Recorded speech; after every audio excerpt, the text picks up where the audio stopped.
protege los derechos de los consumidores. ¿Cómo proteger los consumidores? Me dirás por ahí, profesor. Un ejemplo podrían ser obligando a que los negocios que brinden servicios establezcan un libro de reclamaciones. Un libro de reclamaciones que es obligatorio que lo tengan y que es obligatorio a que lo presenten a la gente. Así, tanto tú como yo, si sentimos que hay una vulneración a nuestros derechos como consumidor, nos podamos quejar. También Indecopi fomenta la economía peruana, una cultura leal y honesta de competencia, busca la libre competencia, y es por eso que Indecopi sanciona los males del comercio como son el dumping y los cárteles. La semana pasada hablábamos de cártel y decíamos que son asociaciones de empresas que se ponen de acuerdo para cobrar más caro los productos. Bueno, Indecopi sanciona, investiga y sanciona los cárteles. Y el dumping es esta estrategia que tienen algunas empresas de traer productos de otros países y traerlos aquí y venderlos mucho, pero mucho más baratos de lo que cuesta en el país original. Hay algunas empresas que pueden venir, traer productos de afuera y productos súper baratos, e incluso más baratos de lo que a ellos les cuesta en el mercado original, pero los traen justamente para ganarse al mercado y quitarse la competencia. ¿Por qué el dumping es ilegal? Me dice Julius. No está mal bajar el precio. Es que el tema no es bajarle el precio, Julius. El tema es que yo, que hago dumping, tengo tanto capital, que me puedo dar el lujo de, por 2 meses o 3 meses, estar a pérdidas. Traer un producto y venderlo tan barato que incluso yo pierdo plata. Pero normal, porque con eso adquiero los clientes y mi competencia no puede aguantar 2 meses con esos precios, así que se van. Terminando ello, me apropio del mercado. Este es el problema con el dumping. Puede generar que algunas empresas se apropien del mercado, fomentar monopolios. Y por eso, Indecopi que busca la cultura leal y honesta de competencia. Por eso que están prohibidos dumpings y cárteles. No te olvides. Muy bien. Y también lo que también trabaja es resguardar toda forma de propiedad intelectual, desde los signos distintivos, derechos de autor, patentes y biotecnología. ¿Qué es una propiedad intelectual? Es algo que tú creas y que tiene valor económico, desde una poesía, una canción, hasta la fórmula para combatir el COVID. Ese también es una propiedad intelectual. Bajo ello, el Estado protege dicha propiedad intelectual. De hecho, es Indecopi. Indecopi es quien establece las patentes y los derechos de autor para proteger justamente la propiedad intelectual de las personas. Así que ya sabes, ¿quién es la máxima autoridad en propiedad intelectual? Es Indecopi.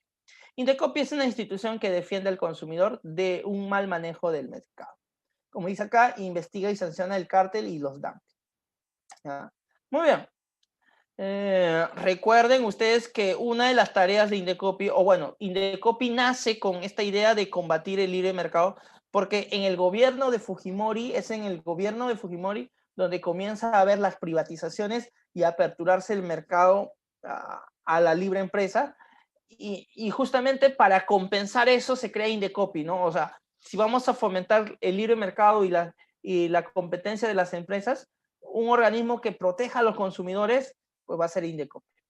Dice, Indecopi inicia proceso sancionador a dueñas de supermercados por presunta concertación del precio del pavo. Imagínate, ¿no? Concertaron el precio del pavo, o sea que Macro, Totus, Metro se pusieron de acuerdo y cobraban más caro por el pavito.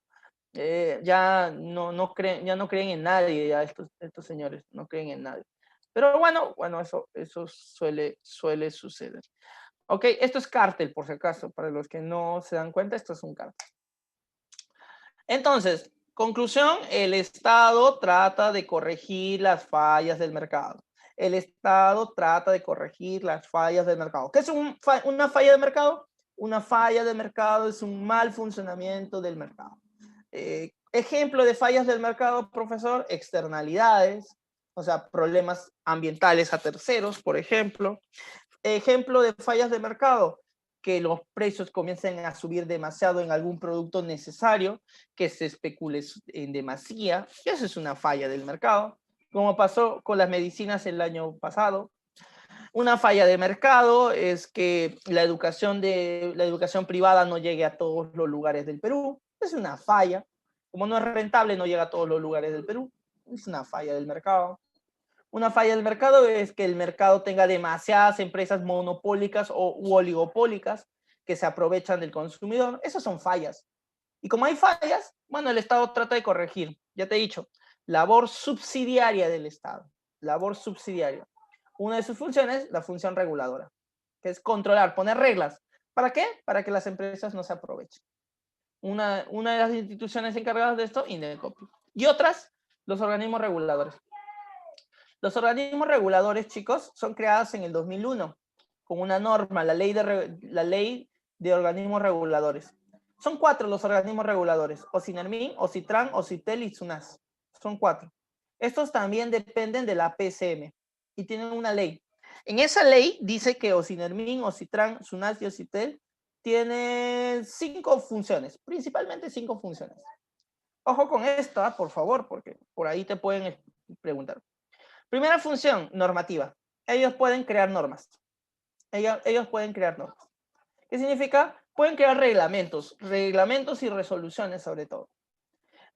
OSIPTEL establece un reglamento de cómo una empresa de telefonía puede hacer la portabilidad de sus clientes. O sea, yo soy Vitel y me quiero cambiar a Movistar. Hay un reglamento que tanto Movistar como Vitel tiene que cumplir para que yo como cliente me pueda trasladar de Vitel a Movistar.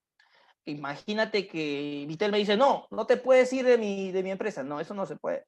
Justamente en las normas ponemos qué cosas se puede y qué cosas no se puede. Por ejemplo, ¿no? O sea, establece normas legales. Los organismos reguladores también regulan. ¿Y qué es regular? Aquí, chicos, dentro de organismos reguladores, regular significa fijar precios o fijar fijar topes tarifarios. O sea que OSINERMIN, OSITRAN, SUNAS y OSITEL puede regular los precios que cobran las empresas. Sobre todo son estas empresas que son reguladas por ellos, son empresas monopólicas, son empresas oligopólicas, son empresas muy grandes. Entonces OSINERMIN, OSITRAN, OSITEL, SUNAS los va regulando porque como son empresas tan grandes, se pueden aprovechar del consumidor.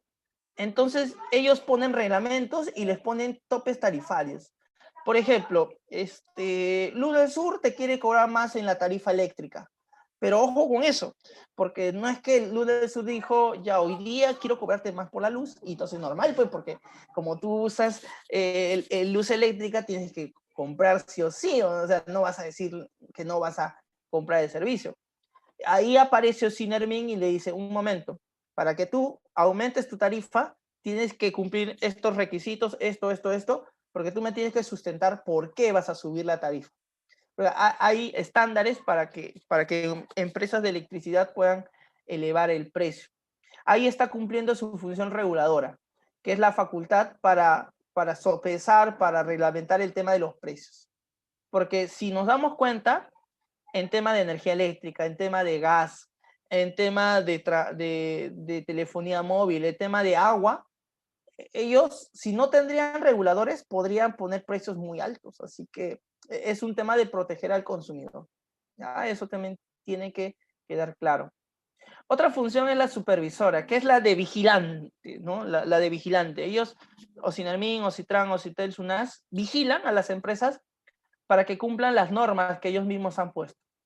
O sea, no basta con que OSITEL diga, este es el reglamento para las empresas de telefonía móvil, sino que OSITEL también tiene que vigilar que estas empresas cumplan con ella. ¿Y qué pasa si no cumplen, profesor? Ahí está su otra función, que es sancionadora, que es imponer sanciones económicas a las empresas que no cumplen con sus normas. Y la última es la solución de controversias, sobre todo la de reclamos. No te olvides, chicos, que OSINERMIN, OSITRAN, OSITEL, SUNAS se considera segunda instancia en vía administrativa de reclamos. ¿Qué quiere decir?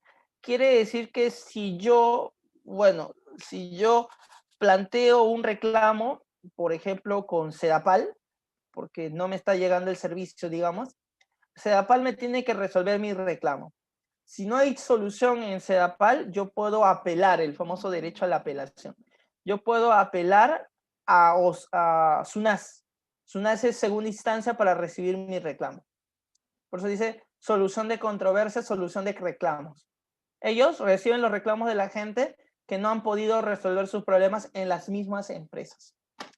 Para ser claro, OSINERMIN es un organismo regulador que establece marco regulatorio para empresas de servicio eléctrico, para empresas de hidrocarburos, sea grifos, sea empresas productoras de gasolina, refinerías, y para la minería.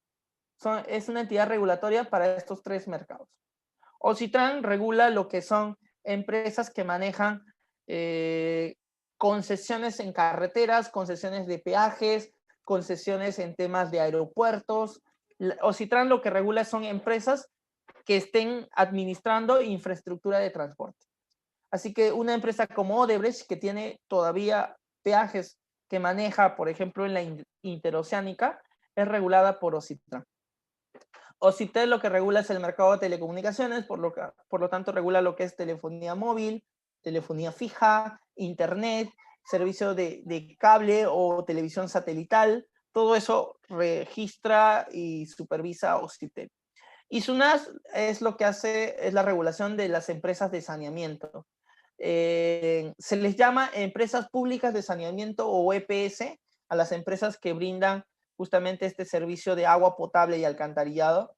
En Lima Metropolitana es CEAPAL, en Lima Metropolitana y Callao es CEAPAL, pero a nivel de regiones hay otras empresas que también brindan el servicio. O sea, en Lima y en Callao es CEAPAL, pero en otras regiones se le llama simplemente EPS, empresas públicas de saneamiento.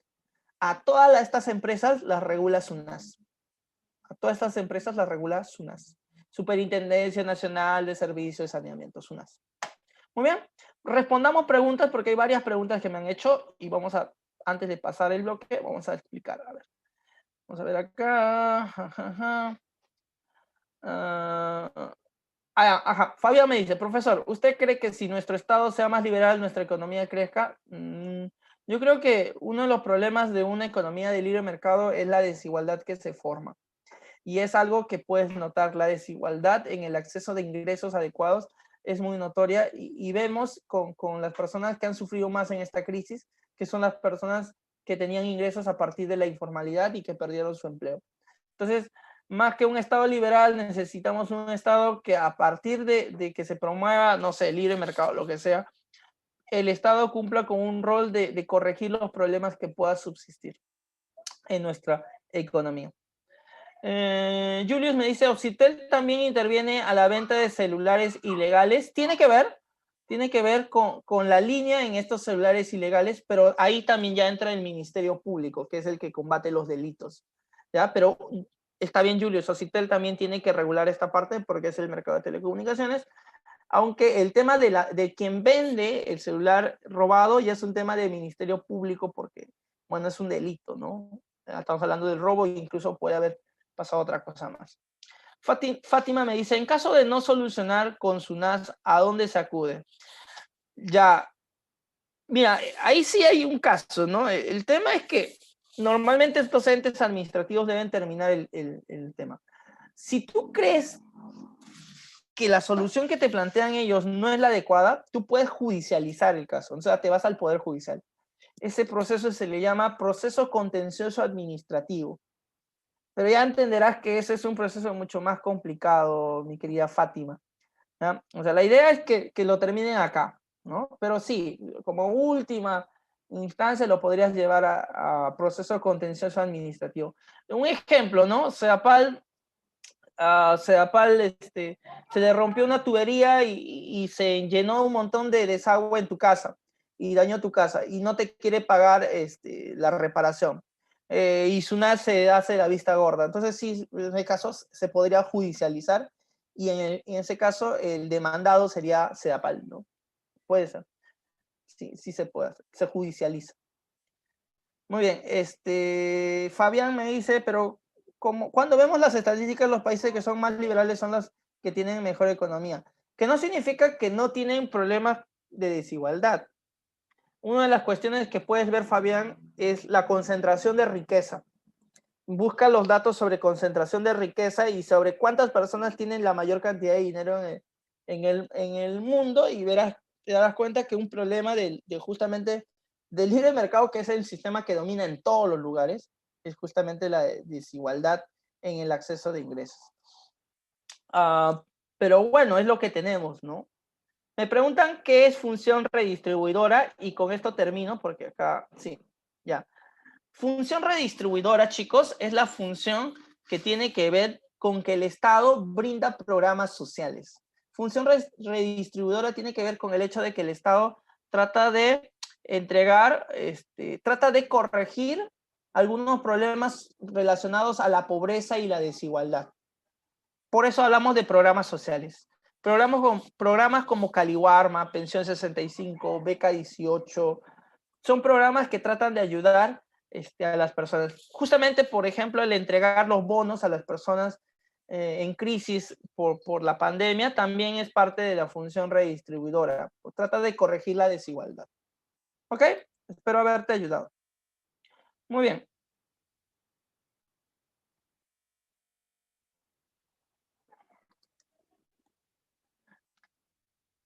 A ver, vamos a continuar aquí. Antes de continuar, yo te digo, Fabián, que es un tema de doctrina, porque ahí ya lo estás trabajando como doctrina. Si tú planteas eso, es porque obviamente aceptas una propuesta de libre mercado, pero no puedes negar que el libre mercado tiene fallas. Justamente ahí, en esas fallas, es el Estado el que tiene que corregir dichas fallas. ¿Ya? Juan me dice, profesor, un ejemplo breve de Indecopi. A ver, fácil, Juan. Indecopi defiende al consumidor, ¿no? Ya. ¿Qué pasa si estás en el aeropuerto y tu vuelo cancela y la aerolínea ya no te quiere reembolsar el viaje o no te quiere devolver la plata? ¿Con quién te quejas? ¿Con quién me quejo? Con Indecopi. Claro. Todo el lado comercial, todo el lado... Sí, en el aeropuerto sí. En el aeropuerto, bueno, este es un tema que podría ser revisado por Indecopi. Una empresa que brinde un mal servicio al cliente, una empresa que vulnere los derechos del cliente, puede ser reclamado en Indecopi para que sea sancionado. Otro, un restaurante que discrimina. Otro, un centro de ventas de ropa que no tenga libro de reclamaciones. Todo con Indecopi. Todo con Indecopi. Otro, una empresa de transporte público que no acepte el carnet de medio pasaje. O sea, todos esos reclamos van a Indecopi. Si es que se hicieran, ¿no? Cosa que no se hace. No se hace. Por ser tema de aerolíneas o transporte, no, por ser una empresa que da servicios.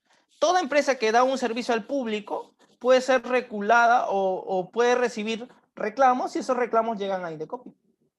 No, Ocitran no interviene. Recuerden, chicos, lo he remarcado, Ocitran lo que hace es infraestructura de transporte, o sea, lo que hace es regular a las empresas que manejan una infraestructura de transporte. Quiere decir, Ocitran regula a LAP, que es la empresa que administra el Jorge Chávez. Eso sí, Ocitran administra o regula a Odebrecht, que maneja la carretera interoceánica. Eso es lo que hace Ocitran. No regula servicios, Ocitran. No regula servicios de transporte. Ojo con eso.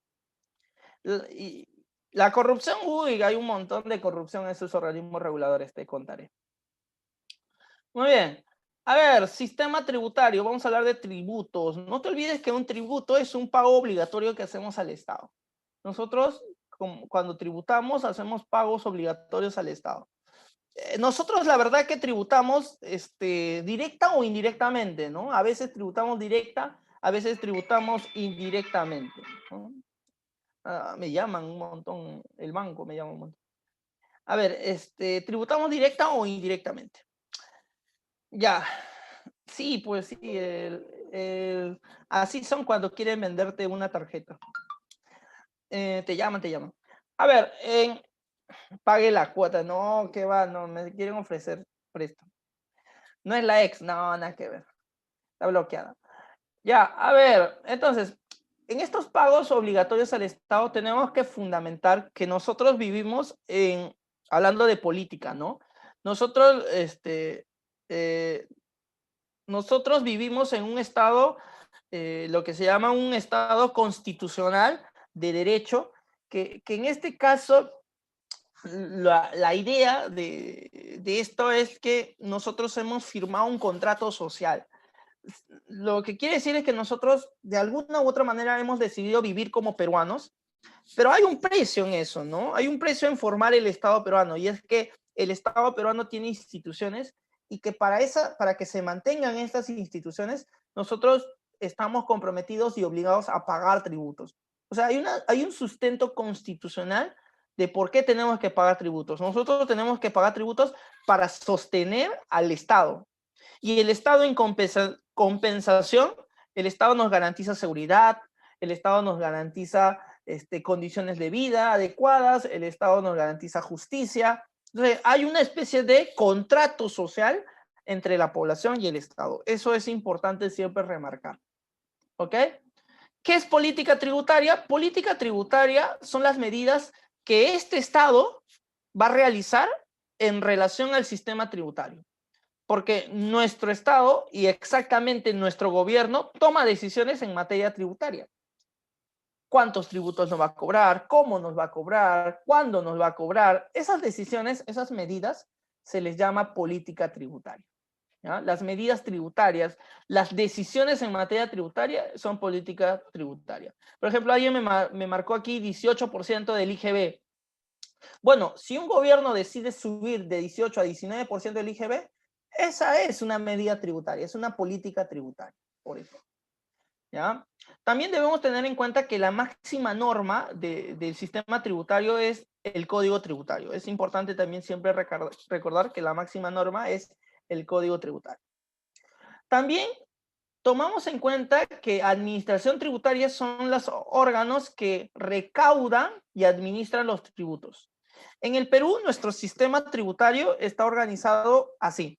Nosotros tenemos gobierno central, que es el gobierno del Poder Ejecutivo, el gobierno central liderado por el presidente. Tenemos gobiernos regionales y tenemos gobiernos locales. Tenemos tres niveles de gobierno: nacional o central, regional y local. De esos tres, el gobierno central y los gobiernos locales tienen organismos recaudadores que hacen administración tributaria. En caso del gobierno central es SUNAT. SUNAT es la institución que recauda. En el caso de los gobiernos locales son los municipios. ¿Ya? Son los municipios. ¿Por qué tiene esa estructura? Porque la idea es que nosotros tenemos que pagar tributos al gobierno para que sostenga el Estado, pero también tenemos que pagarle tributos a nuestra municipalidad para que dicha municipalidad nos garantice ya, de manera más personal, nos garantice un correcto desarrollo. Esa es la idea. Aquí en la PPT nos indican algunos impuestos que van de la mano del gobierno central y de los gobiernos locales. En el caso del gobierno central, el impuesto a la renta, el IGB, el impuesto selectivo al consumo, los aranceles, el impuesto al rodaje, va a SUNAT. SUNAT es quien los recaba. Rodaje es a la producción y distribución de gasolina, por si acaso, para quienes han escuchado de rodaje o no han escuchado de rodaje. Impuestos o pagos que van a los gobiernos locales, a los municipios: el impuesto predial, el impuesto vehicular, el impuesto de la alcabala y arbitrios. ¿Ya? Ellos van a los gobiernos locales. Y para algunos que conocen, la Municipalidad de Lima ha creado SAT, que es Servicio de Administración Tributaria, y esta institución, SAT, funciona para lo que son Lima Metropolitana, que es la provincia de Lima. Si tú, por ejemplo, pagas una multa, tienes que pagarla en SAT, por ejemplo. Si tú vives en el centro de Lima y tienes que pagar arbitrios o impuesto predial, pagas en SAT también. Es para la Municipalidad de Lima Metropolitana. ¿Ya? Ya, había una institución encargada de los peajes. Sí, Jean-Pierre, era EMAPE, ¿no? Empresa Municipalidad de Peajes, algo así. EMAPE.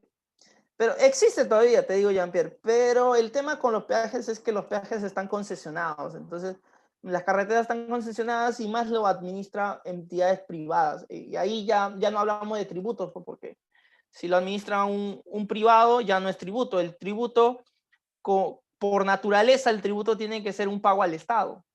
por naturaleza el tributo tiene que ser un pago al Estado. Si no va al Estado, no es tributo. Muy bien. A ver, hay otra pregunta aquí.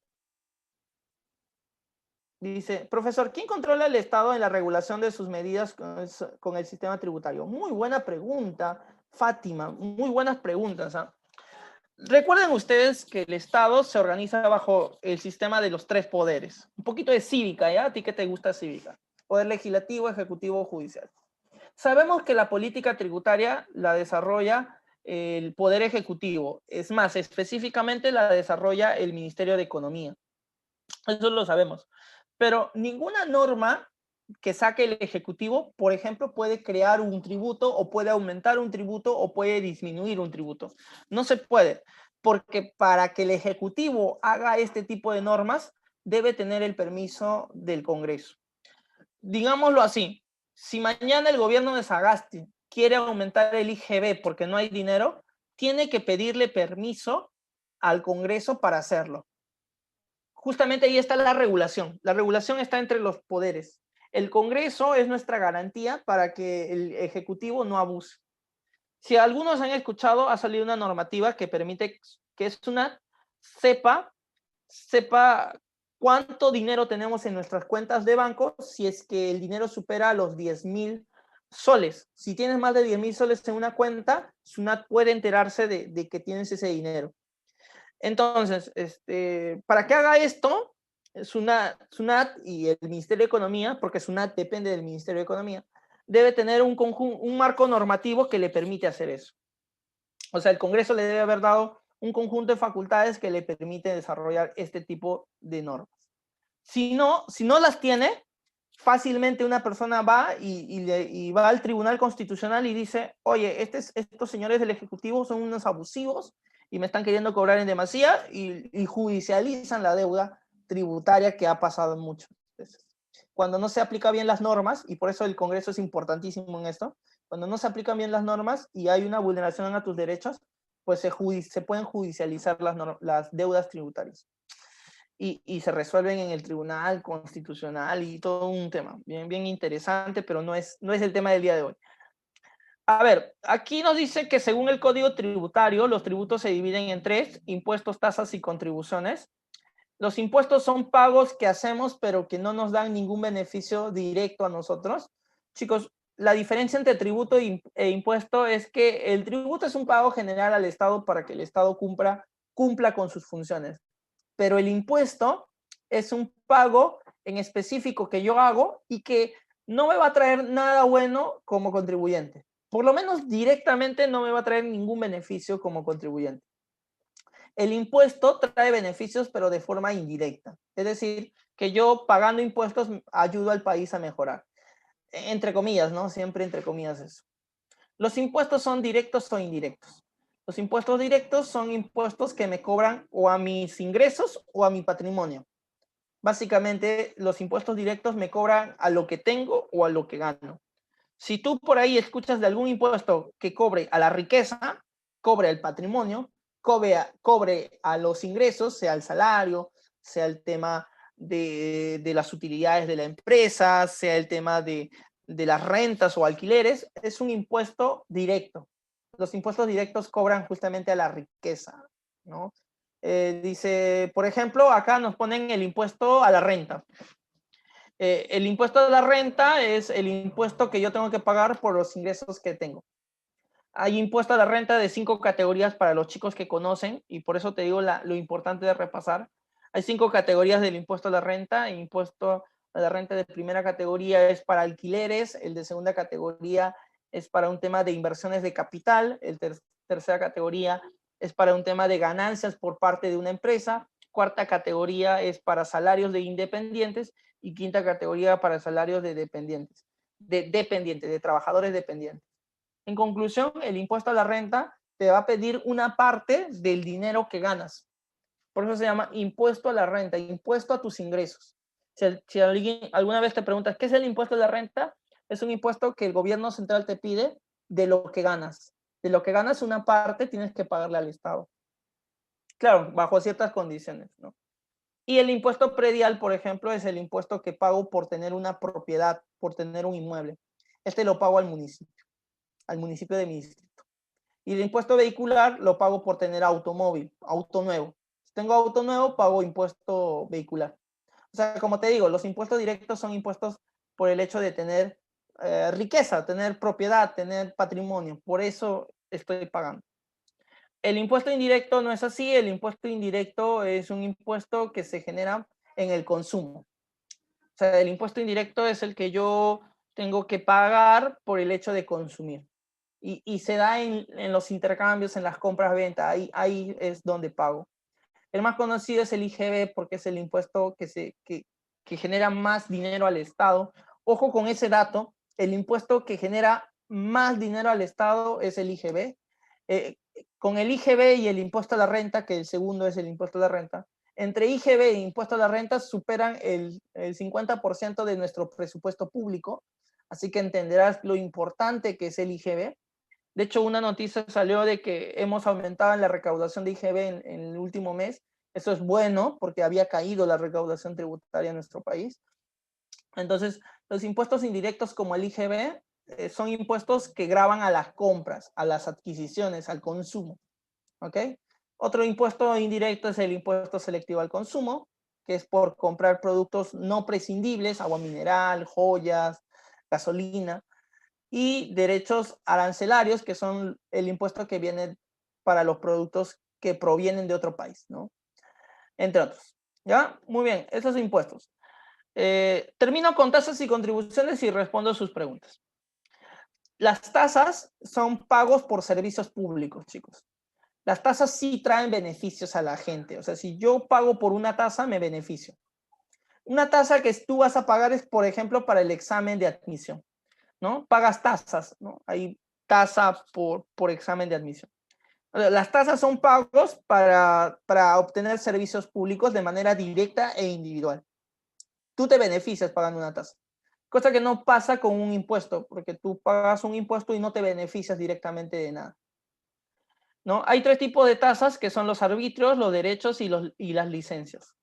El arbitrio es una tasa que pagas al municipio de tu distrito para que este municipio te dé servicios públicos básicos como son la limpieza pública, el recojo de basura, el mantenimiento de calles, avenidas, veredas, el tema de la seguridad ciudadana, ¿no? Todo eso se paga con arbitrios, los servicios básicos públicos que te da tu municipalidad distrital. También están los derechos son pagos que hacemos por trámites administrativos, ¿ya? Los derechos son pagos por trámites administrativos, por ejemplo, tomar un examen de admisión, por ejemplo, sacar tu primer DNI azul, esos son tasas, son pagos por trámites administrativos, aunque también tasa se le llama al pago por usar un bien público, también se le llama tasa al pago por el uso de un bien público, por ejemplo, el peaje, ¿no? Si yo pago a una entidad recaudadora del Estado peaje, entonces yo estoy pagando por usar una carretera. En ese caso se le llama derecho también. El peaje es un derecho, siempre y cuando quien lo recaude es del Estado. Si el que lo recauda es un ente privado, no se le llama ni siquiera tributo, o sea, no es tributo porque no va al Estado. ¿Okay? Y licencias, las licencias son pagos que hacemos para obtener permisos, ¿no? Es una tasa también, las licencias son pagos para obtener un permiso por una actividad determinada, que tiene un vencimiento, porque las licencias no son ilimitadas, tienen vencimiento. Las contribuciones son pagos colectivos, ¿ya? Las contribuciones son pagos en colectivo porque un grupo de personas pagamos para beneficiarnos como colectivo en un futuro. El ejemplo más cercano es la ONP, que es la Oficina de Normalización Previsional. Si yo contribuyo a ONP, la ONP cuando me jubile a los 65 años me va a pagar una pensión vitalicia porque es hasta que yo fallezca, ¿ya? Hay que contribuir, pero 20 años para obtener ese pago. Hay que contribuir 20 años consecutivos. Pero la idea es que la contribución es un pago, se crea un fondo y con ese fondo se beneficia a las personas, ¿no? La contribución. Dice, los aportes que le... Ah, ya, este es un tributo. Y un último dato, antes de responder preguntas. ¿Por qué pagamos tributos? Bueno, el Estado necesita recursos para solventar su gasto público. Además, el Estado obtiene recursos por medio de tributos. Chicos, ¿por qué pagamos tributos? Porque hay un compromiso con el Estado. El Estado entrega beneficios, entrega servicios, corrige las fallas del mercado, pero al mismo tiempo nosotros garantizamos que el Estado funcione a través de nuestros tributos. Es muy importante. Por ejemplo, el Estado, nosotros pagamos tributos y bueno, el Estado podrá comprar las vacunas, por ejemplo, ¿no? Las vacunas para el COVID. Veamos algunas preguntas. Veamos algunas preguntas. Dice Jorge, profesor, si no hubieran impuestos, ¿de dónde podrían sacar fondos? Préstamos podría ser, por ejemplo, Jorge. Es algo común que también hacen los gobiernos, préstamos. Jean-Pierre me dice, la primera compra de un inmueble era impuesto a la renta. No. Impuesto a la renta, Jean-Pierre, es el impuesto que tienes que pagar por el dinero que obtienes, por los ingresos que obtienes. Si tú vendes tu casa, por ejemplo, Jean-Pierre, puede ser, ¿no? Que vendas tu casa, tú te dan 1.000.000 de soles, por ejemplo. Llega a tus cuentas. SUNAT va a decir, 1.000.000 de soles, ¿no? Impuesto a la renta. Segunda categoría, porque tu capital, que era tu casa, te dio dinero. ¿Ya? Ahora, si tú eres el comprador, tú no pagas impuesto a la renta, pues, porque no es un ingreso, es una propiedad. Lo que sí vas a pagar es por la propiedad, vas a pagar alcabala, que es el tema de pago a la municipalidad para que te reconozcan como el nuevo dueño, y vas a pagar impuesto predial, porque todos los años tenemos que pagar impuesto predial los dueños de propiedades, ¿no? Al municipio distrital también. ¿Ok? Muy bien, dice, ¿el pago de peajes es arbitrio o derecho? Ya. Danfer, el pago de peajes es derecho. Derecho.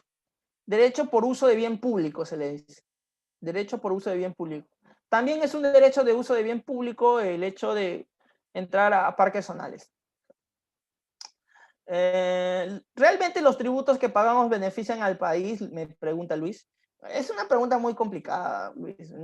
¿Es necesario? Si es necesario. No confiamos en nuestras instituciones, hay mucha corrupción y ese es el problema de fondo, la corrupción. Uno último, dice, profesor, ¿esa pensión al fallecer la persona se le hereda a su esposo o esposa? A los hijos menores se le puede heredar.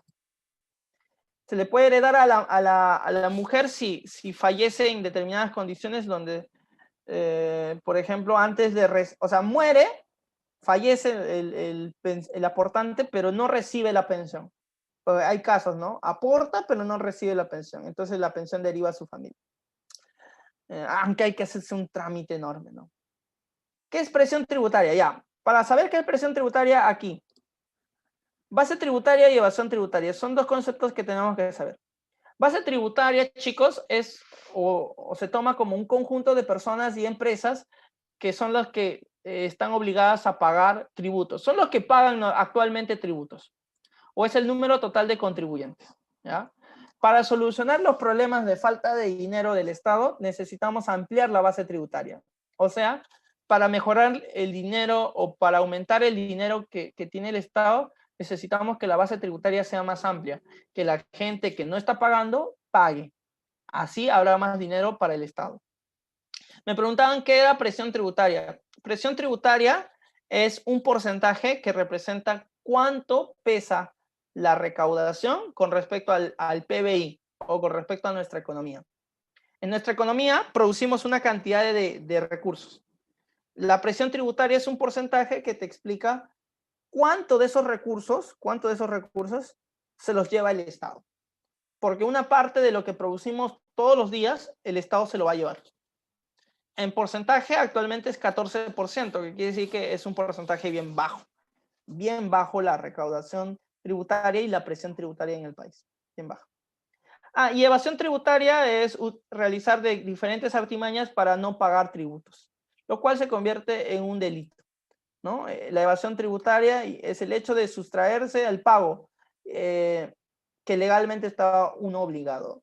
Un ejemplo de evasión tributaria, por ejemplo, podría ser, lo malo de que... un ejemplo de evasión tributaria es no emitir boletas de venta cuando tengo un negocio. Ese es un ejemplo. Impuesto general a las ventas, acá dice se encuentra, algunos datos del IGB se encuentran en el precio del producto, el IGB se encuentra en el precio del producto. En verdad, los impuestos indirectos se encuentran en el precio de los productos. Graba las siguientes operaciones, o sea, cobra por las siguientes operaciones.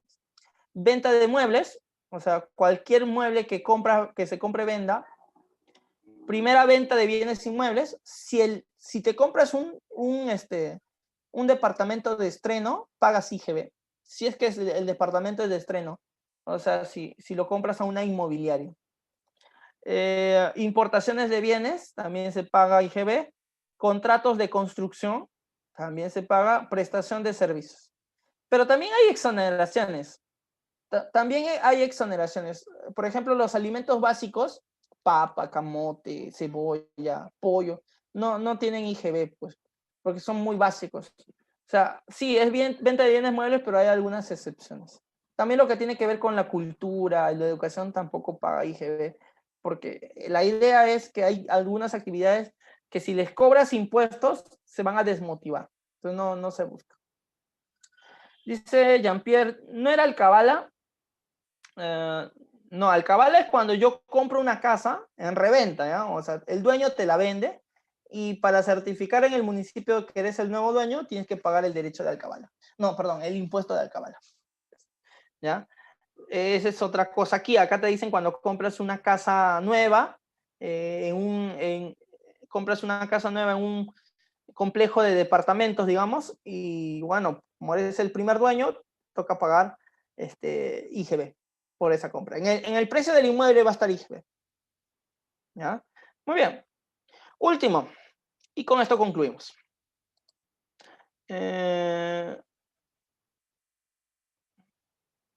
Dice, Danfer me pregunta, profesor, si remodelo mi casa o mi baño o cambio la fachada de mi casa, ¿es mayor el pago de un impuesto? Sí.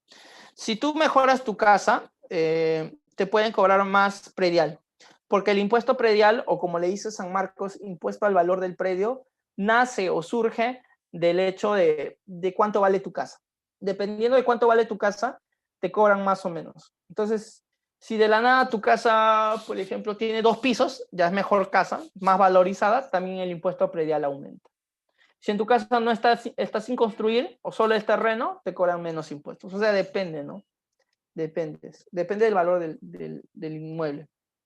Claro, es autovalú. Claro, muy bien. El autovalú es la valoración del inmueble.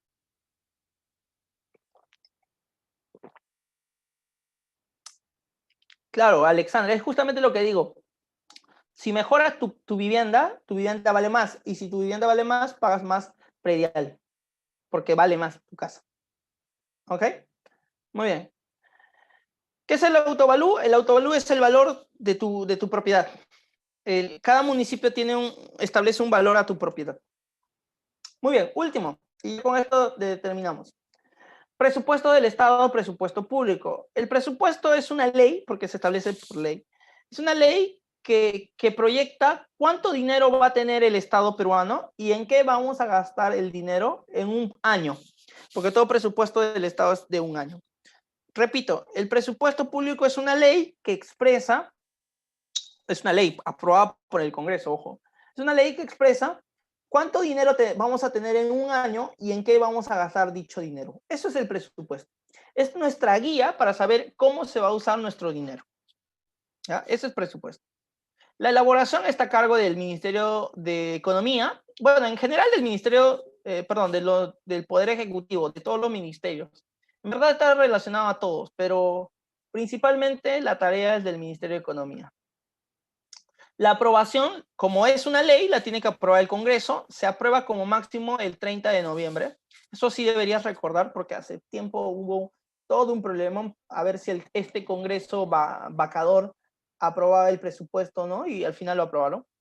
Se ejecuta en un año y se realiza la medición de resultados.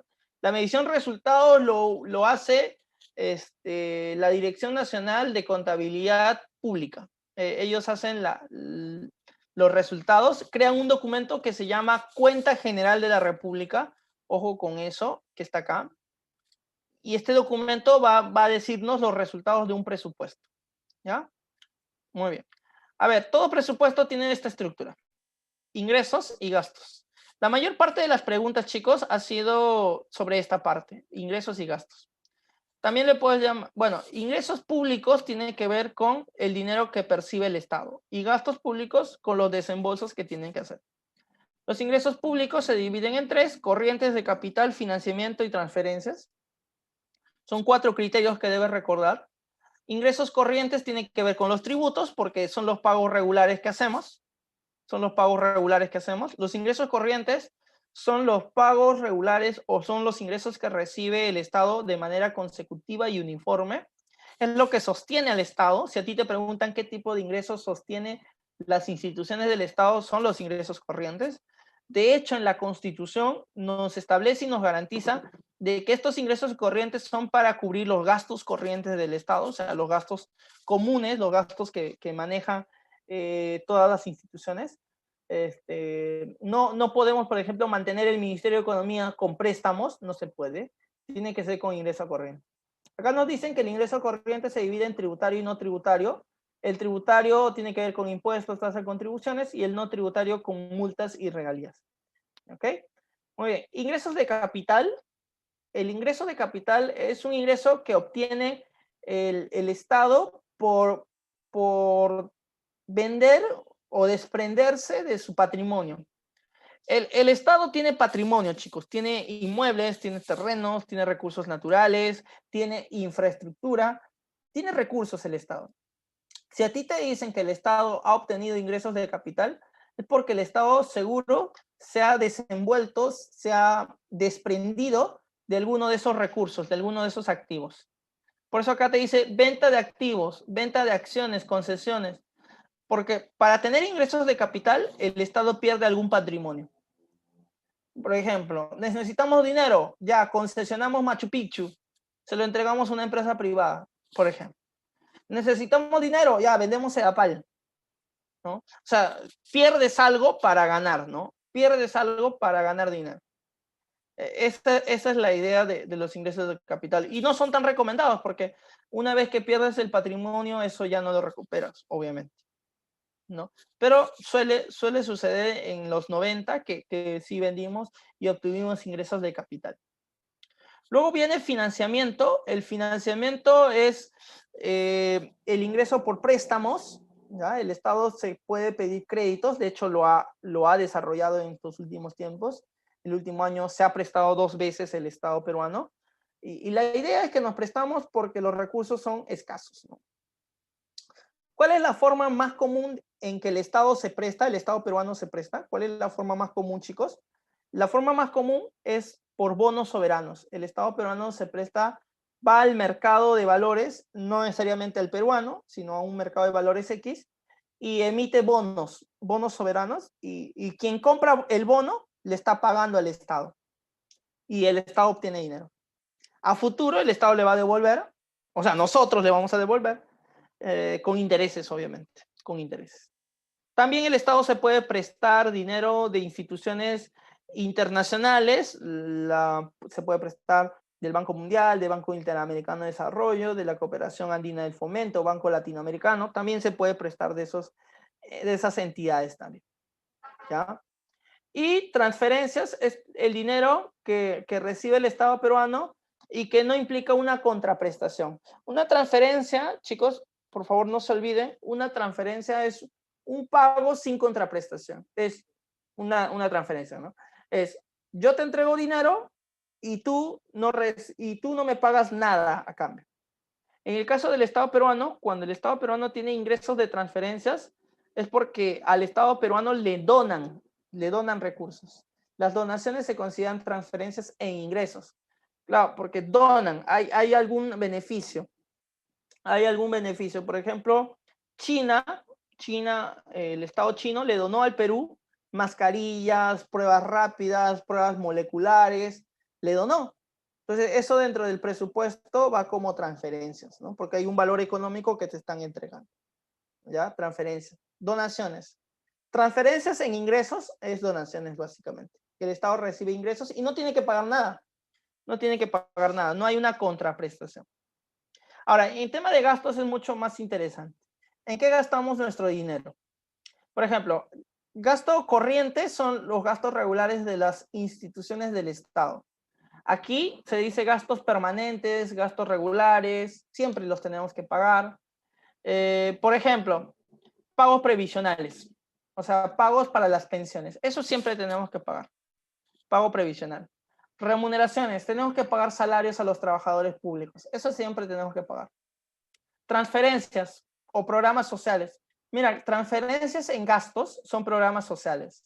Si a ti te preguntan, por ejemplo, beca 18, pensión 65, o los mismos bonos que el Estado han dado, porque el Estado nos ha dado bonos, bueno, a mí no me ha dado nada, tal vez a ti sí, pero esos bonos están también en transferencias, porque el Estado entrega recursos, ¿ya? Programas sociales, dice acá. Y justamente una transferencia no tiene contraprestación, o sea, el Estado te entrega recursos y ya está, no pasa nada más que eso, ¿no? O sea, tú no tienes que devolver ese dinero. Entonces, gastos públicos corrientes, estamos viendo remuneraciones, pagos previsionales, transferencias, reservas de contingencia son eventos no previstos. Son eventos no previstos, hay un terremoto mañana, tiene que gastarse dinero en transporte, en gasolina, en alimentos, porque se tiene que comprar eso, ya hay estas reservas de contingencia. Y último, aquí le falta también que gastos corrientes es la compra de bienes y servicios, ¿no? El Estado tiene que comprar papel, tiene que comprar alimentos, tiene que comprar muchas cosas. Y eso también es gasto corriente. En verdad, chicos, el 60% de nuestro dinero está acá. O sea, el 60% de nuestro dinero se gasta en esta parte. Criticable o no, bueno, es así la realidad. El gasto de capital es otra cosa porque el gasto de capital son aquellos pagos o gastos que hacemos por inversiones. Nosotros como Estado invertimos para aumentar el patrimonio del país. Creamos carreteras, creamos colegios, creamos hospitales. Toda inversión que retribuye al Estado con algún beneficio se considera un gasto de capital. El gasto de capital es, oye, yo Estado invierto para que en el futuro mejore la situación. Si a ti te hablan, por ejemplo, de reconstrucción con cambios, construir en el norte nuevas carreteras, nuevos colegios mejorados, eso es gastos de capital, ¿no? Si en tu distrito se está renovando las pistas, si está construyendo carreteras, parques, se está haciendo gasto de capital, no gasto corriente. Las obras públicas están acá. John me dice, no se hace nada. Bueno, en el mío sí se está haciendo, ¿no? Por fin tenemos vereda, nunca teníamos. No, mentira. Pero sí es, imagínate. Ahora, y el último, el servicio de deuda pública. Y ya con esto terminamos. El servicio de deuda pública nos hace pensar en deuda pública. Mira que ha venido en examen de admisión deuda pública. ¿De qué se trata el servicio de deuda pública y deuda pública? La deuda pública, chicos, y quiero que te salgas un poco del concepto que te han dado en historia. Deuda pública es la deuda que tiene el Estado, el sector público, con un agente privado. La deuda pública puede ser interna o externa. Yo sé que mis pares en historia dicen siempre deuda externa, deuda externa, deuda externa, pero el concepto específico es decirle deuda pública externa. La deuda que tiene el Estado peruano con entidades internacionales es deuda pública externa. La deuda que tiene el Estado con alguien que le ha prestado, pero del Perú, se le llamaría deuda pública interna. ¿Ya? Siempre aclarando, la deuda pública es la deuda que tiene el Estado, puede ser deuda pública externa, si el que le debemos es a alguien de afuera, puede ser deuda pública interna, si es que al que le debemos como Estado, como país, es a un ente nacional, entonces interna o externa. Pero deuda pública, porque ha venido una pregunta y hay muchos chicos que han fallecido ahí, han perdido puntos ahí, creyendo que deuda externa es igual a decir deuda pública externa y no es igual. No es igual. Nosotros pagamos dos cosas cada año, pagamos amortizaciones e intereses por las deudas que tenemos. John me dice, ¿tenemos deuda externa entonces? Tenemos deuda pública externa y tenemos deuda privada externa. sea, si hay personas, hay empresas peruanas que le deben a agentes internacionales, esa es deuda externa privada. Y el Estado también debe al extranjero, y eso sería deuda pública externa. André, ¿me vas a preguntar algo? ¿Has levantado la mano? Sí, profe, André, una pregunta. Si es no te que yo escucho, tengo... por favor, puedes hablar un poquito más. Ahora, Ya, ¿me escucha mejor? Ya. sí. Una pregunta. Si es que yo me voy a Panamá con, póngase, mi dinero y no es legalizado, abro una cuenta en un banco de Panamá y sería paraíso fiscal. No, paraíso fiscal se le dice al lugar. O sea, ¿qué es un paraíso fiscal? Es un país que su reglamentación en materia bancaria y fiscal no es igual a lo que la comunidad internacional pide. A eso se le llama paraíso fiscal. Claro, No, qué risa. Panamá, que ahora está siendo más regulada, se le consideraba un paraíso fiscal porque había ciertas entidades financieras que no solicitaban alguna información sobre la procedencia del dinero. Por ejemplo, Perú no es paraíso fiscal porque Perú quiere pertenecer a la OCDE y entonces los bancos están siendo supervisados por la SBS.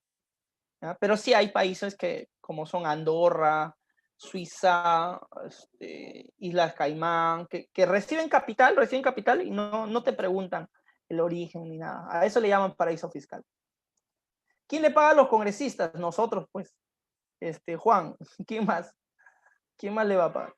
El Estado peruano, ¿no?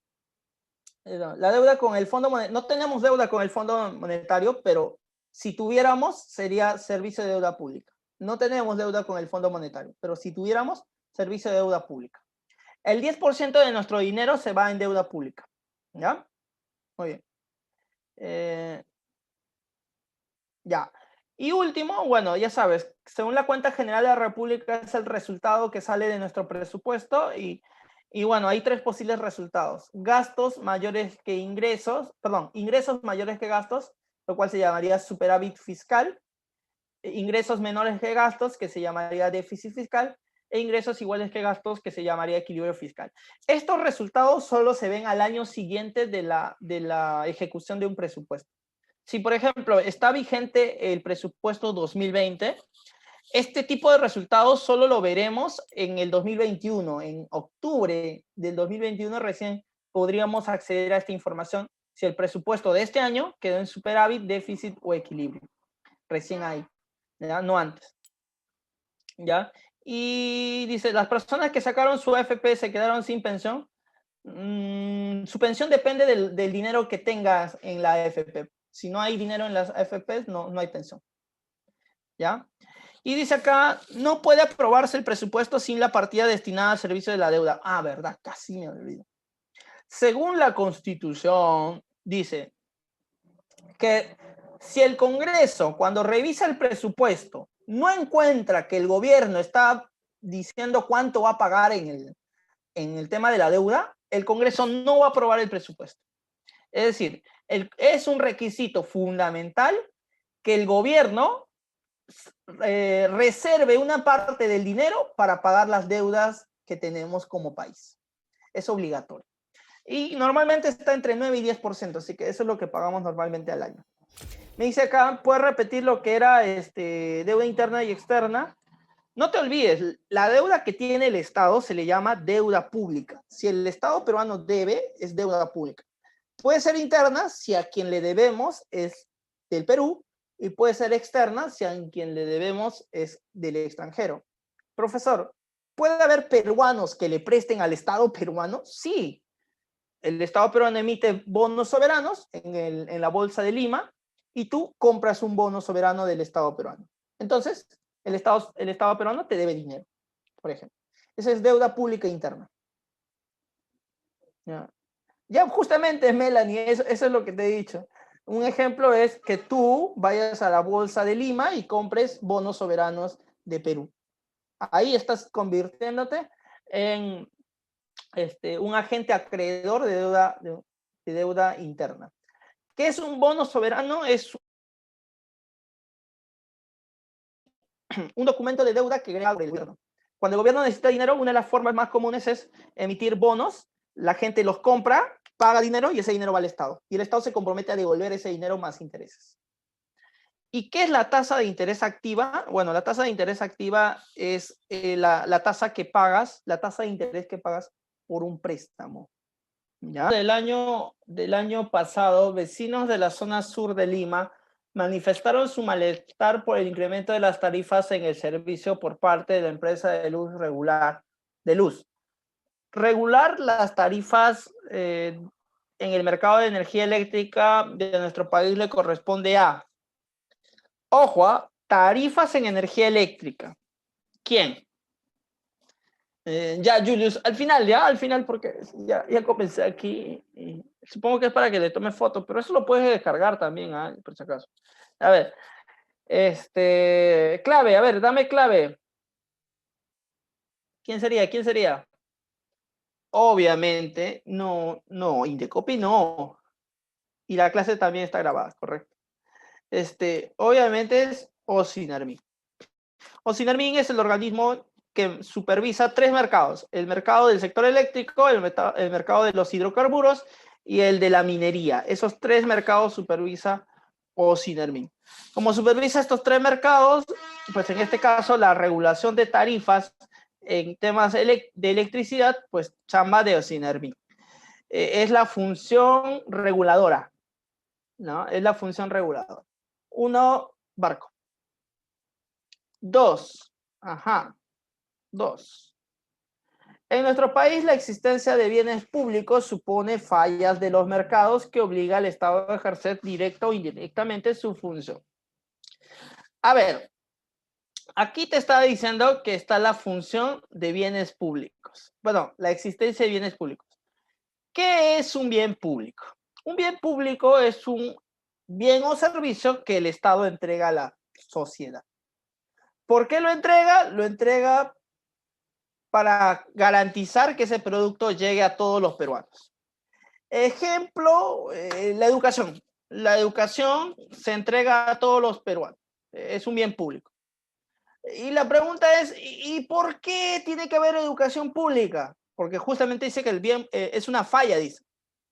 Bueno, hay educación pública porque si solo existiese educación privada, no habría para todos. O sea, económicamente hablando, ¿no? Económicamente hablando, el mercado de la educación no llegaría a todos, sino solo a las personas con ingresos adecuados. Entonces, ¿cómo se llama esta función en donde el Estado entrega los bienes y servicios para todas las personas y así se evita el problema de que algunos no tengan el acceso al producto? Se llama función proveedora. ¿Ya? La función proveedora cubre la falta de algunos productos. ¿Por qué el Estado da algunos productos? Porque si los dejas al libre mercado, entonces no va a haber esos productos. Jonathan me dice, ¿los bienes públicos no los hace el Estado? Sí, exacto. Pero acá te dicen que haya bienes públicos es una falla, te dicen. ¿Y por qué es una falla? Porque la economía debería ser solo por libre mercado y no por el Estado. Pero hay una idea de por qué el Estado hace bienes públicos. El Estado hace bienes públicos porque si los dejas simplemente a las personas, al mercado, a las empresas, no habría para todos esos productos. Por ejemplo, la educación no llegaría a todos. Por ello, el Estado cumple su función proveedora justamente para eso. ¿Ya? Muy bien, la 2 es la clave, la D. Muy bien. El Estado debe proveer los bienes públicos. 3. Conceptos esenciales, las reglas básicas sobre procedimientos tributarios, así como las sanciones en caso de incumplimiento, se dan dentro. ¿Cómo se llama la norma de mayor importancia en materia tributaria?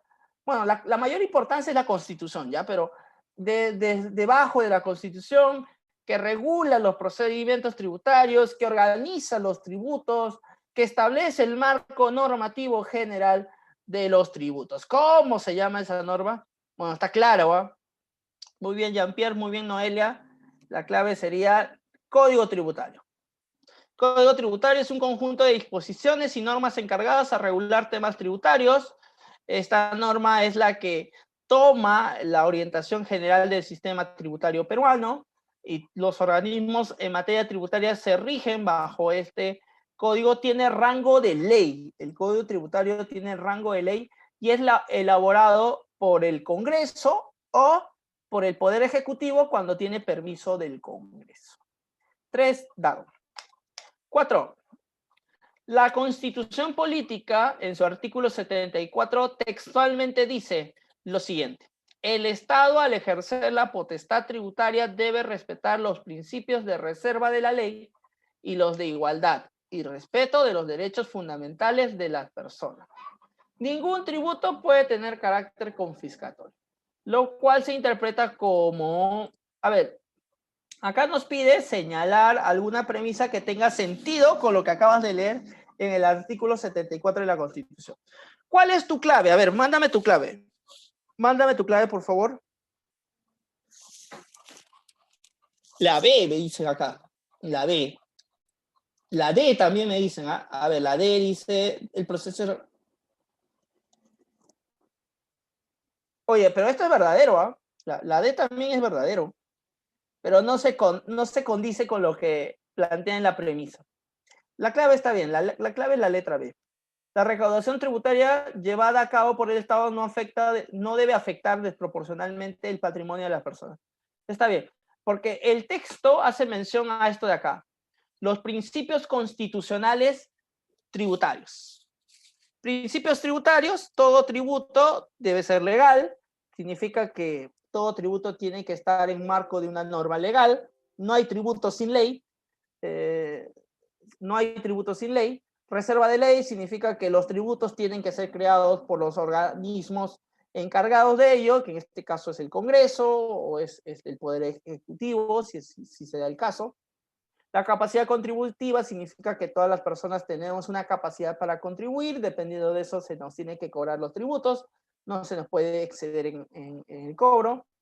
Igualdad significa que todos tenemos que pagar tributos, pero en diferentes condiciones. No confiscatoriedad significa que los tributos no pueden ser abusivos ni quitarnos nuestro patrimonio. Y el respeto a los derechos es también otro. El cobro de tributos debe ser razonable y de acuerdo a la capacidad del contribuyente. ¿Ya? Eso es lo que dice el principio de la no confiscatoriedad. ¿Por qué no puede ser la CB? Dice, la administración tributaria debe cobrar tributos únicamente a quienes tienen elevados ingresos. No, cobra a todos, ya Juan, cobra a todos, pero según nuestras condiciones. Hay tributos como el IGB que los pagamos todos. Y hay tributos como el impuesto a la renta, que sí es cierto, no los pagamos todos, pero sí una gran mayoría dependiendo de sus ingresos. Porque si no, si fuera como la C, sería solo impuesto a los ricos, y no hay impuesto a los ricos. El proceso de recaudación tributaria debe generar el menor costo posible para el contribuyente. No, este se llama, ¿cómo se le llama este principio? Se le llama principio de economía de, no me acuerdo, pero es un principio adicional, es un principio menor, que básicamente te están diciendo que el cobro de tributos, dice, debe generar el menor costo posible para el contribuyente.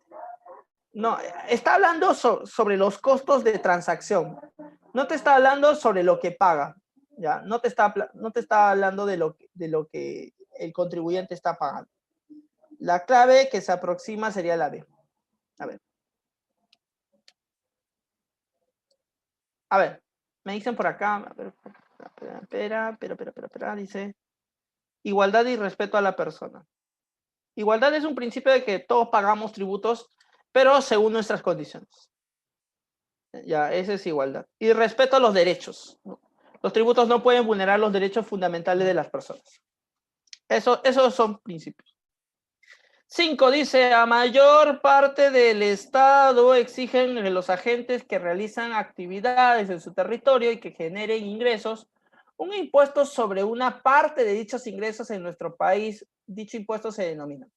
A ver, dice que hay impuestos que cobran, dice, a nuestros ingresos. ¿Cómo se llama el impuesto que nos cobra a nuestros ingresos, nos cobra a nuestra riqueza? Me dicen por acá la C y me dicen la A. Ingresos, renta, me dice Julio. Claro, ingresos es renta. Impuesto a la renta, por supuesto. En este caso sería podría ser de primera, segunda, tercera, cuarta categoría, quinta categoría. Acá están las categorías, para los que no se acuerdan. impuesto a la renta de primera categoría, las producidas por el arrendamiento o subarrendamiento de muebles o inmuebles. Segunda categoría, el impuesto que pago por los recursos generados por mi capital. Tercera categoría, lo que pago por la actividad empresarial, por mis utilidades como empresa. Cuarta categoría, lo paga el trabajador independiente por sus honorarios. Y quinta categoría, lo paga el trabajador dependiente por su labor en planilla. ¿Ya? ¿Por qué no la B? Porque el impuesto el IGB no cobra ingresos, cobra consumo. ¿Ya? El IGB no cobra ingresos, sino cobra consumo. ¿Por qué no la A? Impuesto a las transacciones financieras. Igual, las transacciones financieras es impuesto indirecto que cobra a las transferencias que haces. No te cobra en sí a tu riqueza, te cobra las transferencias que haces. O sea, cuando yo pago ITF cuando deposito en la cuenta de otra persona 1.000 soles, y ahí me cobran ITF. O sea, no me están cobrando por tener el dinero, me están cobrando por mover el dinero. Ahí, por eso no es un impuesto a los ingresos, sino a las transacciones. ¿Y se cobran impuestos al transporte? No, el transporte público está exonerado de IGB. ¿Por qué? Porque si no estaría más caro el transporte público. El transporte público no se cobra IGB. Ya. 6. La recaudación de tributos por parte del Estado es importante para la generación de programas sociales.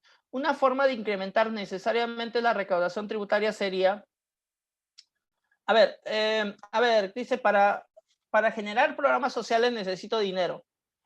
¿Cómo yo podría aumentar la recaudación de tributos? Me dice. Necesariamente significa que si tú haces eso, sí o sí tiene que haber una consecuencia de aumentar la recaudación. Ya, la clave sería en este caso la letra incrementando la base tributaria. Si tú incrementas la base tributaria, vas a tener más personas que van a pagar tributos. Recuerda que la ampliación de la base tributaria significa combatir la evasión, combatir la ilusión tributaria, eliminar exoneraciones y hacer que las personas que tienen que pagar paguen sus tributos. Eso es ampliar la base tributaria. Si tú no estás pagando, te voy a hacer pagar. Eso es incrementar la base tributaria. Me dice, ¿por qué no elevar tributos? Sí podría ser también, pero no te olvides de la curva de Laffer. La curva de Laffer dice que si tú elevas los impuestos en demasía, llegará un momento en donde en vez de aumentar la recaudación, disminuye la recaudación. Ten cuidado, dice. Ten cuidado porque si tú aumentas los impuestos, puede al contrario generar un efecto contrario, ¿no? Un efecto contrario. ¿Ya? Claro, aumenta la evasión. Y la exoneración, ¿por qué no es la exoneración? Porque la exoneración es darle a personas para que no paguen tributos. Es como un beneficio o un privilegio. Las exoneraciones pues se aplican a ciertos productos y el hecho es que hay ciertas empresas que no van a pagar tributos, está exonerado. Pero si tú quieres recaudar más, tienes que bajar a las exoneraciones, no al contrario aumentarlas. Así que la clave sería la letra D de dado. D. ¿No? Claro, Juan, si tú exoneras a más personas, al contrario, no aumenta la recaudación, sino disminuye la recaudación. Y si bajan los impuestos, más personas pasarían a ser formales, no necesariamente, pero es un buen camino. Es un buen camino. ¿Y qué es ilusión tributaria? Ojo, no ilusión, como lo que tú tuviste con él o ella. No ilusión, elusión con la E. Elusión significa que tú vas a buscar cualquier artimaña legal, cualquier vacío en la ley para no pagar los tributos. O sea, esa es elusión. No es una práctica ilegal porque básicamente no es que no cumplas la ley, sino que te aprovechas del vacío de la ley. Pero sí, la elusión es una práctica también que se busca erradicar. Claudia Mamani, una empresaria del sector turismo, paga cada año a la entidad recaudadora de impuestos por los siguientes conceptos. El cargo de gerente general, la propiedad inmobiliaria familiar por su empresa. ¿Cómo se llamarían los impuestos que paga Claudia? Bueno, está claro, ¿no? ¿Qué tipo de impuestos está pagando? Ella está pagando impuestos directos. Esto ha venido en examen de admisión. Esto ha venido en examen de admisión. Por el cargo de gerente general, va a pagar, por su sueldo, va a pagar impuesto a la renta de quinta categoría.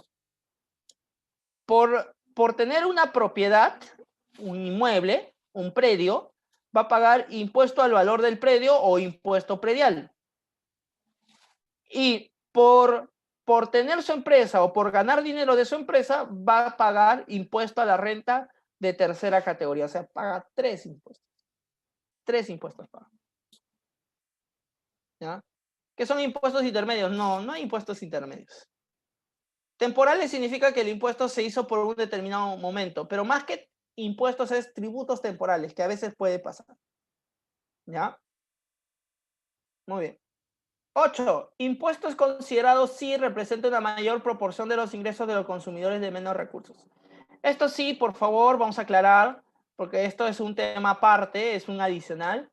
Cuando un impuesto es progresivo y cuando un impuesto es regresivo. Un impuesto es progresivo cuando cumple el principio de capacidad contributiva. Ojo, ojo. Un impuesto es progresivo cuando cumple el principio de la capacidad contributiva. ¿Qué significa? Más gano, más pago. Más vale mi casa, más pago. Más vale mi auto, más pago. Progresividad. Relación directa entre el valor del objeto a pagar y el pago que realizo. Impuesto a la renta, el impuesto predial, el impuesto vehicular, son impuestos progresivos. Pago más en la medida que gane más. Si mi patrimonio y mis ingresos son menores, pago menos. ¿Y qué sería un impuesto regresivo? Lo contrario. Un impuesto regresivo sería, gano más, pago menos. Gano menos, pago más.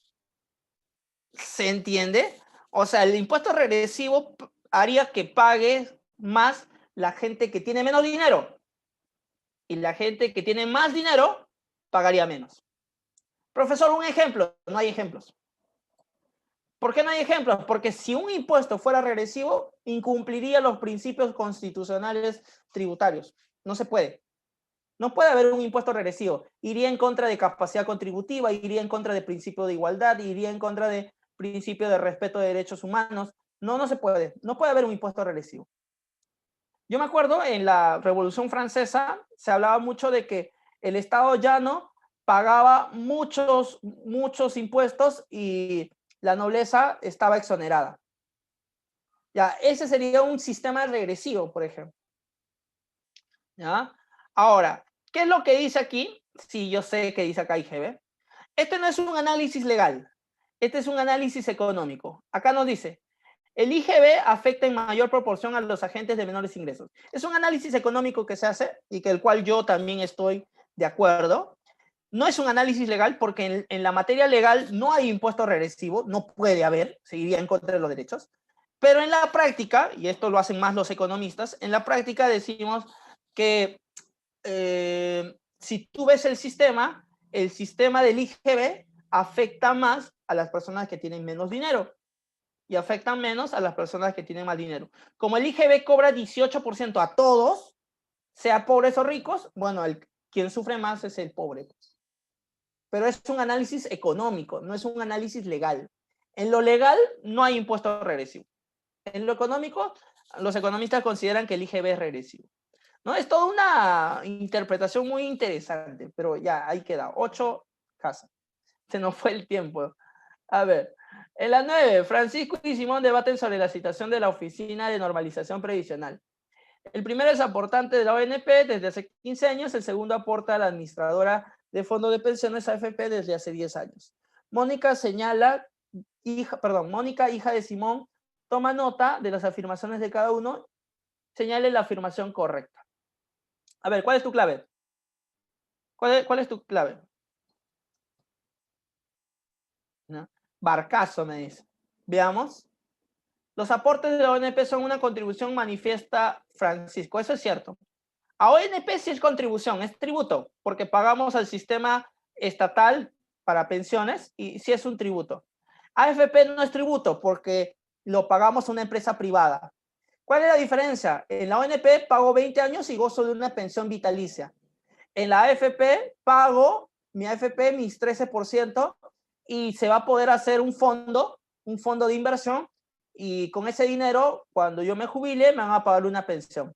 La pensión será hasta que se acabe mi dinero, ¿no? O sea, es un sistema diferente. Privado, la AFP; público, la ONP.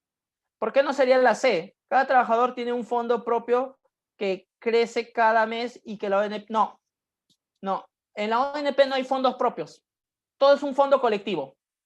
Todo fondo, en la ONP es un fondo colectivo. Todos aportamos al fondo para ayudar a las personas. ¿AFP es tributo? No, AFP no es tributo. Es un pago, sí, para fondo de pensiones, pero no es tributo.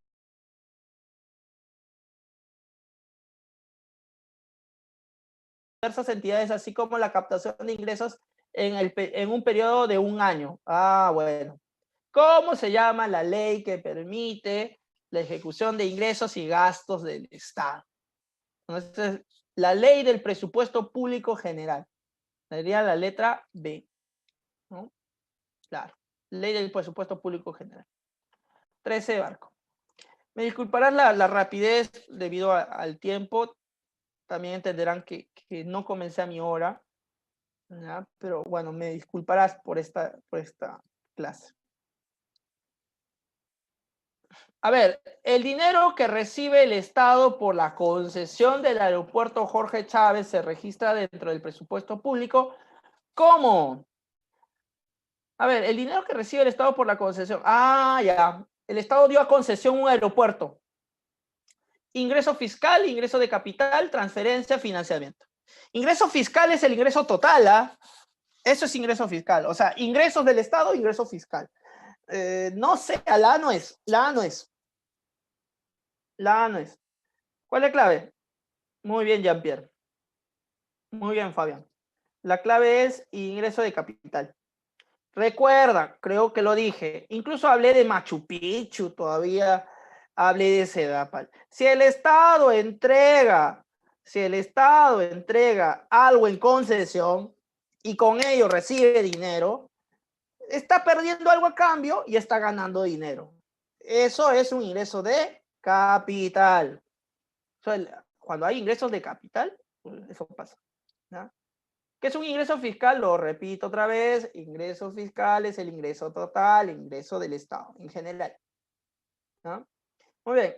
15 dice: la recesión económica ocasionada por la crisis sanitaria mundial ha provocado una reducción de la recaudación e ingresos y aumento de la deuda pública en la mayoría de los países. Señaló un informe de la CFA Institute. Acerca de la deuda pública peruana, señale lo incorrecto.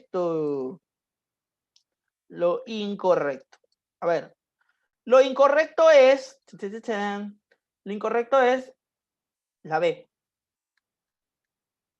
La deuda pública comprende únicamente el monto del Estado peruano que debe a organismos internacionales. Eso es falso.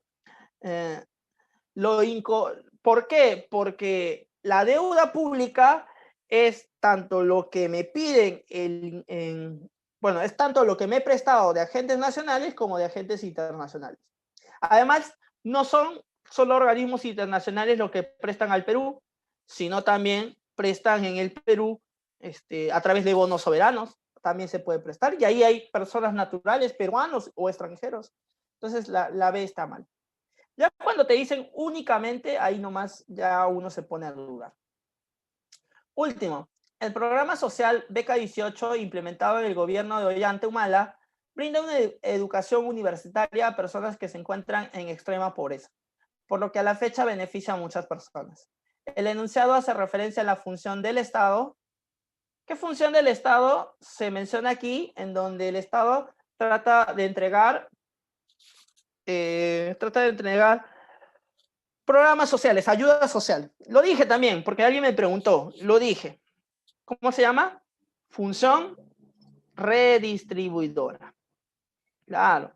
La función redistribuidora es la función que busca corregir o atenuar las desigualdades que pueden ocasionarse en el país, las desigualdades económicas.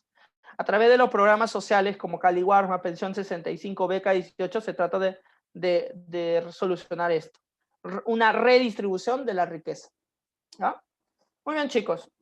Eso sería todo para Julius. Me parece que Julius era el que me pedía.